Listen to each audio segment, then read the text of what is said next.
ప్రకటన గ్రంథం 17వ అధ్యాయము మొదటి వచనం ఒక్కసారి చదువుతాను. దయచేసి మీ బైబిల్స్ ఓపెన్ చేయండి. ప్రకటన గ్రంథం 17వ అధ్యాయము మొదటి వచనం. ఆ 7 పాత్రలను పట్టుకొని ఉన్న 7 దేవదూతలలో ఒకడు వచ్చి నాతో మాటలాడుచు ఇలాగు చెప్పాను, నీవిక్కడికి రమ్ము, విస్తార జలముల మీద కూర్చున్న మహావేశ్యకు చేయబడు తీర్పు నీకు కనబరచెదను అని రాయబడింది. విస్తార జలముల మీద కూర్చున్న మహావేశ్యకు చేయబడు తీర్పు. విస్తార జలముల మీద కూర్చున్న మహావేశ్య, ఆమెకి తీర్పు. విస్తార జలములు అంటే ఏంటి? ఇప్పటి వరకు మనం ఏం ధ్యానం చేసాం? ఒక స్త్రీ ఉంది, ఆ స్త్రీ ఒక మృగం మీద కూర్చుంది. కానీ ఇక్కడేం రాయబడుతుంది? మొదటి వచనంలో ఒక స్త్రీ ఉంది, ఆ స్త్రీ జలముల మీద కూర్చుంది. ఆ స్త్రీ మహావేశ్య. జలములు అంటే అర్థం ఏంటి? నీళ్ల మీద కూర్చుందంట. యేసు ప్రభు నీళ్ల మీద నడిచారు, ఈ వేశ్య నీళ్ల మీద కూర్చుంది. కొన్ని నీళ్లు కాదు, విస్తార జలముల మీద కూర్చుంది. ఎవరు ఈమె? ఈమె ఎవరు అని అంటే 15వ వచనం చదువుతున్నాను చూడండి. ప్రకటన గ్రంథం 17వ అధ్యాయము 15వ వచనం. మరియు ఆ దూత నాతో ఇలాగు చెప్పాను, ఆ వేశ్య కూర్చున్న చోట నీవు చూచిన జలములు ప్రజలను, జన సమూహములను, జనములను, ఆయా భాషలు మాట్లాడు వారిని సూచించును అని రాయబడింది. ఒక ప్రవచనం ఏంటి అని అంటే, ఈ స్త్రీ విస్తార జలముల మీద కూర్చుంది. ఇంతకీ జలములు అంటే ఏంటంటే జనసమూహం, ఆయా భాషలు మాట్లాడే జనసమూహం.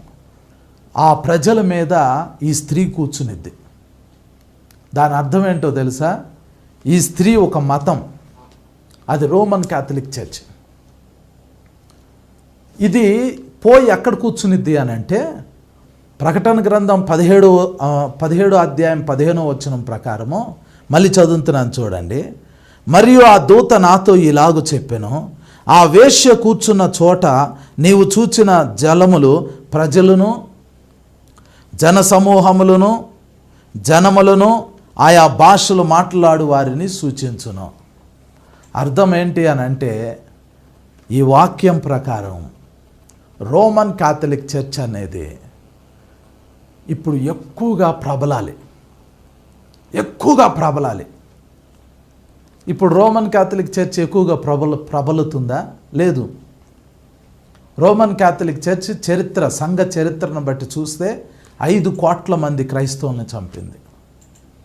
60 లక్షల మంది యూదులు మరణానికి కారణమైంది. అలాంటి రోమన్ క్యాథలిక్ చర్చ్కి ఇప్పటి వరకు పనిష్మెంట్ లేదు. ఇప్పటి వరకు సంఘ చరిత్రలో దాదాపుగా రోమన్ క్యాథలిక్ చర్చ్ స్టార్ట్ అయ్యి ఇప్పటికే 1600 సంవత్సరాలు అవుతుంది. ఇప్పటి వరకు దానికి దేవుడు తీర్పు తీర్చలా. రోమన్ క్యాథలిక్ చర్చ్కి అస్సలు శ్రమ రాల, తీర్పు తీర్చలా ఇప్పటి వరకు. దానికి దేవుడు తీర్పు తీర్చాలి. ఎప్పుడు తీర్పు తీరుస్తాడు?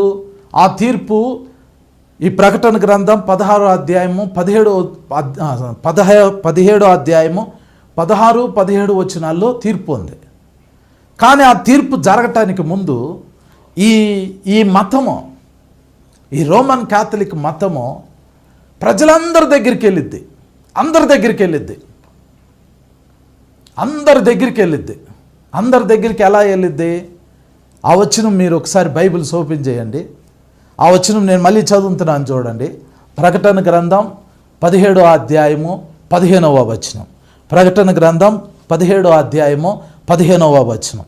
మరియు ఆ దూత నాతో ఈలాగు చెప్పెను, ఆ వేశ్య కూర్చున్న చోట నీవు చూచిన జలములు ప్రజలను. ఈ స్త్రీ, ఈ రోమన్ క్యాథలిక్ చర్చ్ ఎక్కడెక్కడికి వెళ్ళాలి అంటే ప్రజలను, తర్వాత జన సమూహములను, తర్వాత జనములను, తర్వాత ఆయా భాషలు మాట్లాడు వారును, వీళ్ళందరి దగ్గరికి వెళ్ళాలి. జనములు, ప్రజలు, ఆయా భాషలు మాట్లాడేవారు, జన సమూహములు, రోమన్ క్యాథలిక్ చర్చ్. ఇది అందరి దగ్గరికి వెళ్ళాలి. ఈ ప్రకటన గ్రంథం 17వ అధ్యాయం ప్రకారము రోమన్ క్యాథలిక్ చర్చ్ అనేది అన్ని ప్రదేశాల్లోకి వెళ్ళాలి, అందరి దగ్గరికి వెళ్ళాలి. అన్ని ప్రదేశాల్లోకి అందరి దగ్గరికి ఎలా వెళ్ళిద్దో తెలుసా? పోప్, రోమన్ క్యాథలిక్ చర్చ్ అధినేత పోప్ గారు ఇప్పుడు ఏం చేస్తున్నాడు అని అంటే అన్ని మతాల దగ్గరికి వెళ్తున్నాడు. బౌద్ధ మతం వాళ్ళ దగ్గరికి వెళ్తున్నాడు, ఇస్లాం మతం వాళ్ళ దగ్గరికి వెళ్తున్నాడు, హైందవ మతం వాళ్ళ దగ్గరికి వెళ్తున్నాడు, అందరి దగ్గరికి వెళ్తున్నాడు. అందరి దగ్గరికి వెళ్ళి ఖురాన్ని ముద్దు పెట్టుకుంటాడు. హిందూయిజం క్రిస్టియానిటీ ఒకటే అంటాడు, కృష్ణ యేసు ప్రభు రెండు ఒకటే అంటాడు. ఇలా రోమన్ క్యాథలిక్ చర్చ్ అనేది ప్రబలిపోతుంది. పోప్ అనే వ్యక్తి అన్ని మతాల దగ్గరికి వెళ్తున్నాడు, అన్ని మతాలు. క్రిస్టియానిటీ ఏంటంటే యేసు ప్రభుని అందరికి పరిచయం చేయాలి. మీకు అర్థమవుతుందా? యేసు ప్రభు ఏం చెప్పారంటే లోకానికి వెళ్ళండి, అందరికీ సువార్త ప్రకటించండి, నాకు శిష్యులుగా చేయండి. దానికి ముందు ఆయన ఏం చెప్పారంటే తండ్రి యొక్కయు కుమారుని యొక్కయు పరిశుద్ధాత్మ యొక్కయో నామంలో వారికి బాప్తిస్మం ఇచ్చుచు నేను మీకు ఏ ఏ సంగతులను ఆజ్ఞాపించుతునో వారికి బోధించుచు అని చెప్పారు. మత్తయి సువార్త 28వ అధ్యాయంలో యేసు ప్రభు చెప్పిన మాటలై. యేసు ప్రభు పరలోకంలోకి వెళ్తా శిష్యులకి చెప్పాడు, మీరు సర్వలోకానికి వెళ్ళండి, సర్వ సృష్టికి సువార్త ప్రకటించండి, వాళ్ళని నాకు శిష్యులుగా చేయండి, వాళ్ళకి బాప్తిస్మం ఇవ్వండి, తండ్రి యొక్కయు కుమారుడి యొక్కయు పరిశుద్ధాత్మ యొక్క నామంలో వారికి బాప్తిస్మం ఇవ్వండి, నాకు శిష్యులుగా చేయండి, నేను మీకు ఏ ఏ సంగతులను ఆజ్ఞాపించుతునో అవన్నీ వాళ్ళకి తెలియజేయండి అని చెప్పారు. యేసు ప్రభు చెప్పారు ఆ మాటలు. పోప్ వెళ్తాడు, హైందవ పెద్దల దగ్గరికి వెళ్తారు, ఇస్లాం పెద్దల దగ్గరికి వెళ్తారు, బౌద్ధ మతం యొక్క పెద్దల దగ్గరికి వెళ్తారు. అందరికీ అన్ని మతాలు, జైనిజం, సిక్కిజం, బౌద్ధిజం, హిందూయిజం, క్రిస్టియానిటీ, ఇస్లాం, అన్ని మతాల దగ్గరికి వెళ్తాడు. ఏ ఒక్కరికి ఆయన బాప్తిస్మం ఇవ్వడు. ఏ ఒక్కరిని యేసు ప్రభుకి శిష్యుడిగా చేయరు.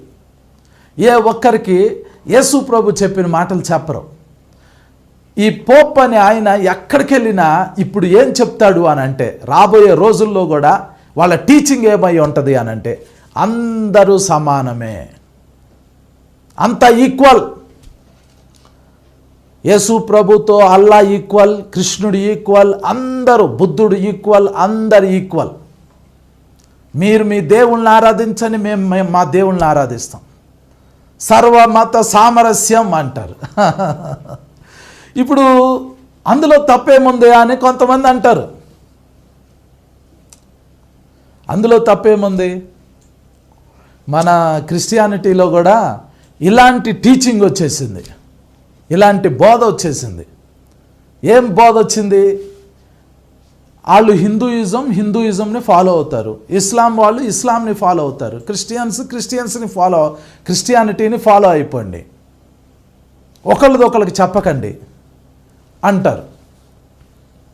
నువ్వెందుకు వాళ్ళని మార్చాలని చూస్తున్నావు అని అంటారు. పచ్చి నిజం ఏంటంటే యేసు ప్రభు ఏం చెప్పారంటే సమస్త జనులను నాకు శిష్యులుగా చేయడి అని అన్నారు. ఇది నిజం. సమస్త జనులను నాకు శిష్యులుగా చేయడి అని అన్నారు.